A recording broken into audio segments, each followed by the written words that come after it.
Good morning, good evening, good afternoon, ladies, gentlemen, and everyone in between, and welcome back to another episode of Hot Chocolate. Now, sorry, the World Cup's on in the background. Luis Suarez nearly scored and I've got him in my fancy team. Now, I did say that this would basically be a monthly series, but yeah, that's working out well for me. So, there is a reason why it's been 2 months since I last uploaded one of these, nearly 3, and that's because when I was coming up to my 100th video, which is the last one I put up, I thought it would be nice if the following video was a hot chocolate. So that's what it's turned out to be. And today, we're going to be talking about a few things. We're going to be talking about the World Cup to start off with. Now, it's kind of funny because the World Cup always marks an anniversary in how long I've been watching football, because in the 2010 World Cup, I sat down and I remember saying to my dad, I was like, I'm going to sit down and watch the World Cup, and if I like football at the end, I like football at the end. Because before that, I had never had a lick of interest in the sport. So I did, I sat down and I watched it, and then, the rest is history, and I just loved football from then on. So it's like an anniversary for me. So it's been, 8 years since I got into football. And this year, I think the big thing that you have to look at is, who do I think is going to win? Well, I did have a top 4 at one point, but the tricky thing with making a top 4 is, unless you work out the top 4 that you pick, if you just pick the top 4 best teams, is that it might be physically impossible for them to end up being the top 4 because of the way the teams work out. And anyway, Matt guessed it without even me saying anything, so I feel like I'm going to have to sort of change my mind on that anyway. But for the World Cup winners, now, I could pick Germany, I could pick Brazil. I'd say they are the 2 favourites.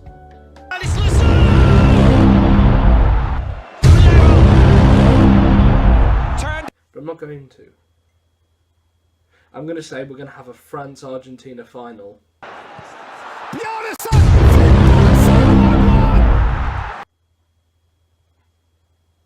Mark my words. Again, it might be impossible for that to happen. A France-Argentina final might actually not be able to happen because of the way the teams are lined up to go. But I feel like the World Cup winners will either be France or Argentina. They are my 2 guesses, because I feel like everyone thinks it's going to be Germany and Brazil, and France and Argentina have kind of been written off a bit. They're like the choices after those 2. So, and then there's Spain who are thrown into the mix as well. So I'm going to go with France or Argentina for World Cup winners. That's what I'm going to. And I'm actually recording this before the England game, but this will go out after the England game. So I hope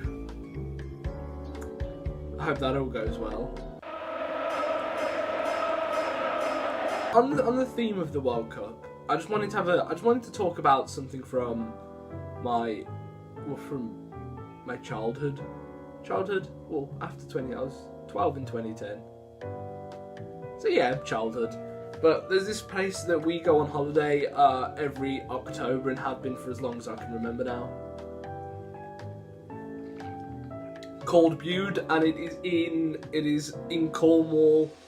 And we stay in a place just outside of Bude, and we go in this large house with 2 other groups in our family.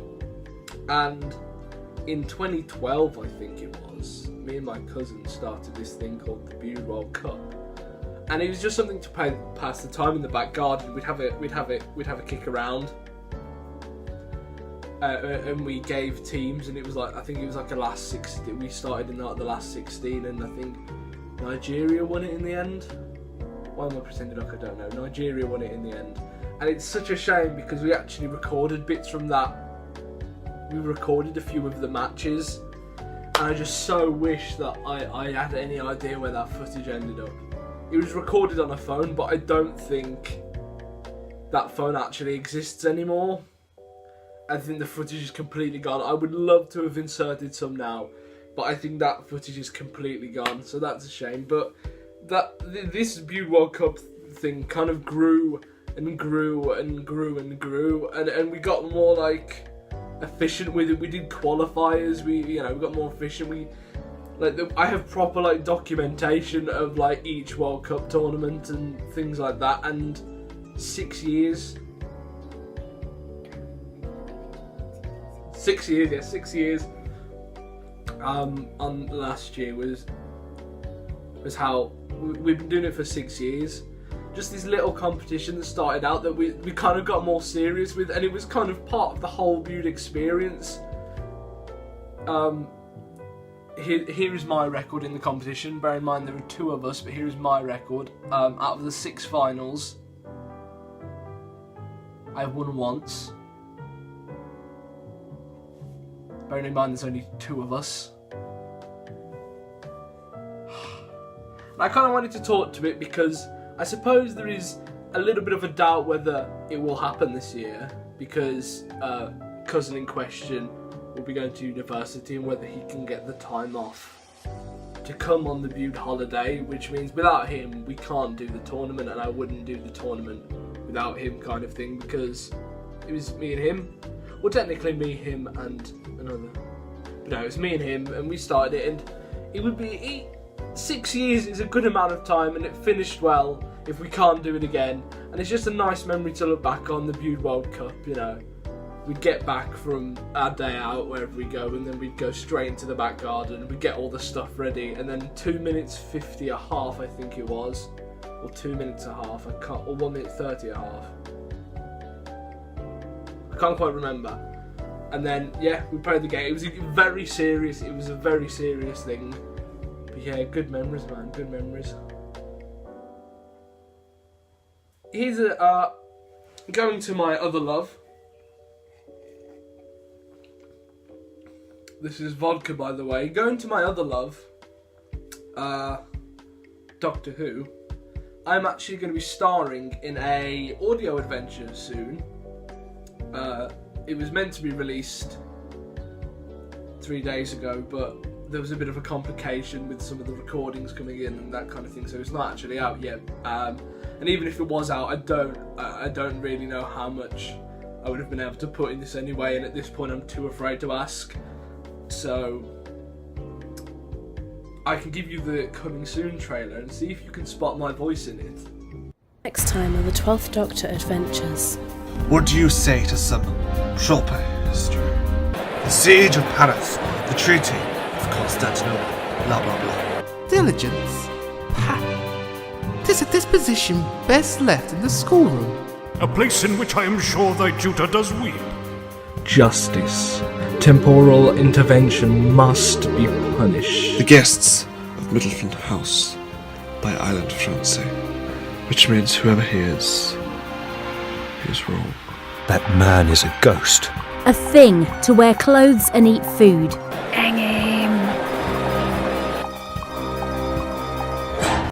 I can't wait for it to come out, because the guy who is doing the impression of Peter Capaldi, the 12th Doctor, is spot on, and my character converses with him.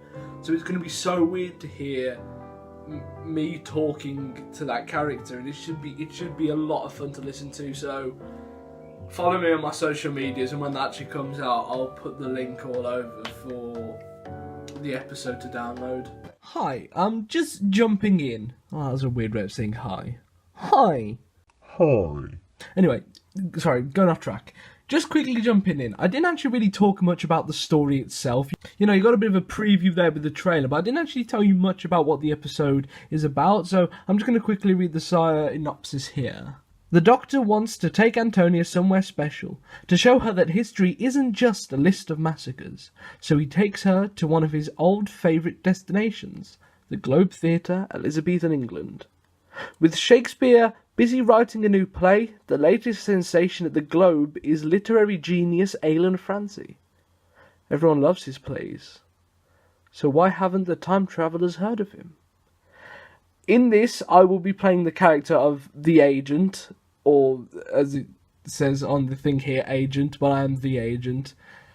And that's all I can really mention at the moment. So, yeah, when it comes out, I will make sure I let everyone know on my social media, so just follow me down below, continue with the video. One last thing, actually two things, but one last thing is I recently, over the month of May, me, my mum, my dad and my Auntie Helen all did this thing which we kind of dubbed the Facebook diet, because it was this challenge that we found on Facebook, and it was, well, let me see if I can quickly,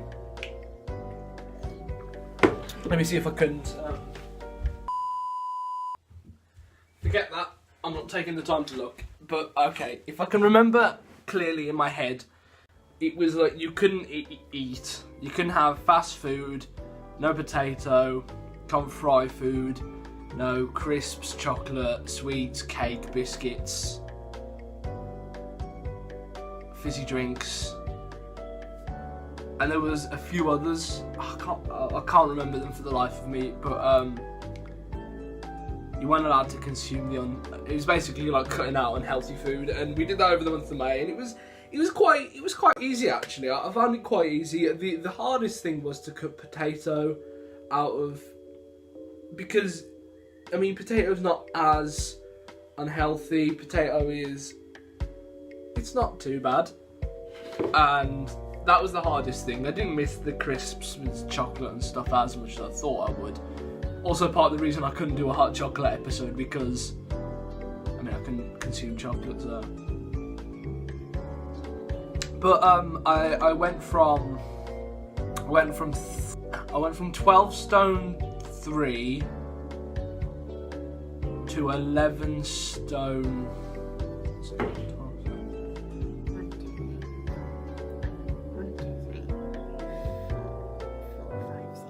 Yeah, I went from 12 stone 3 to 11 stone 7. I was quite surprised by how much weight I lost, to be honest. And it just cutting out those kind of things, just cutting out those simple things, I was able, my weight was brought down by that much. And I mean, I didn't feel any particular physical difference, but I felt kind of good in myself knowing that I'd done this challenge, and I did feel a lot better in myself. Don't know if I necessarily felt healthier, but I might have done and just not realised like some of the effects that not consuming those things might have given. My last note is, this is, of course, my last video is my 100th video, and this is my 101st. And again, I did say thank you at the end, but like, thank you to everyone who has ever watched my videos. Thank you to the people who have subscribed. Thank you to the people who have helped me. All of these factors are the reason that kind of pushed me on to get to that point. Without all of the, support and like feedback and stuff like that, I may have like not lost interest, but lost the motivation to do it, because you can do YouTube because you enjoy it, and I pride myself on the fact that is mostly why I do it. But then there is also the factor of, it is YouTube, so you do enjoy when people watch your videos and like them, and you do enjoy having subscribers and getting a new subscriber and things like that. And that's been really important to me, that people have helped and supported me, so thank you very much for that. So yeah, this was a hot chocolate episode 5. Hopefully this will be a monthly thing or a more frequent thing, because people seem to like this video. People seem to like hot chocolate, and I like to doing hot chocolate. It is one of my favourite things to do, to just sit down and talk. So I will do more of these. I've explained why it's taken so long between the last one and this one, but I will do more of these. But that is it for now. So I really hope you enjoyed the video. Just give this video a like, subscribe, comment down below, and I will see you in the next video.